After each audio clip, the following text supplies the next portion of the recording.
চলুন আজকে বানিয়ে ফেলা যাক সুন্দর একটি স্ন্যাক্স। খুব কম সময়ে বানিয়ে ফেলুন সুন্দর এই স্ন্যাক্সটি। প্রথমেই পাউরুটির কোণগুলো এইভাবে কেটে নিতে হবে। 4টি কোণই এইভাবে কেটে নেবেন। পাউরুটির কোণগুলোকে এবারে মিক্সারে গুঁড়ো করে নিচ্ছি। এইবারে গাজর আর আলুর খোলাগুলোকে ছাড়িয়ে নিচ্ছি। ছাড়িয়ে নিয়ে গাজর আর আলুগুলোকে এবারে ভালোভাবে গ্রেট করে নেব। এই কড়াতে অল্প তেল দিয়ে তার মধ্যে আদা বাটা দিয়ে দেব। দিয়ে আগে থেকে গ্রেট করে রাখা গাজর, আলু আর কাঁচা লঙ্কাকে দিয়ে দিলাম।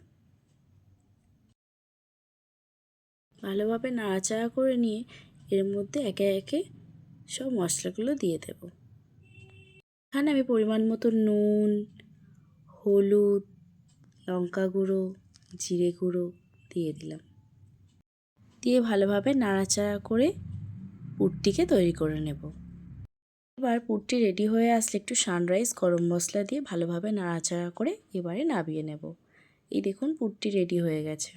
এবার পুরটিকে নিয়ে তারপরে পাউরুটিটিকে হালকা জলে চুবিয়ে এইভাবে হাত দিয়ে চিপে পাউরুটি থেকে জলটা ভালোভাবে বার করে নেবেন। নিয়ে এবার এর মধ্যে পুরটি দিয়ে ভালোভাবে একটি ভেজিটেবল চপের মতো শেপ দেবেন। পাউরুটির কোণগুলোকে যে গুঁড়ো করে রেখেছিলাম তার মধ্যে এবার এটিকে ভালোভাবে কোটিং করে নেবেন। করে প্রত্যেকটি ভেজিটেবল চপকে রেডি করে নেবেন। তেলটি গরম হয়ে আসলে এবারে ভেজিটেবল চপগুলোকে ছেড়ে ভালোভাবে ভেজে নেবেন। দেখুন আমার ভেজিটেবল চপগুলো ভাজা হয়ে গেছে, এবারে আমি তুলে নিচ্ছি। রেডি হয়ে গেছে আজকের সন্ধ্যের স্ন্যাক্স। কেমন লাগলো ভিডিওটি অবশ্যই জানাবেন এবং লাইক, কমেন্ট, শেয়ার করতে একদমই ভুলবেন না।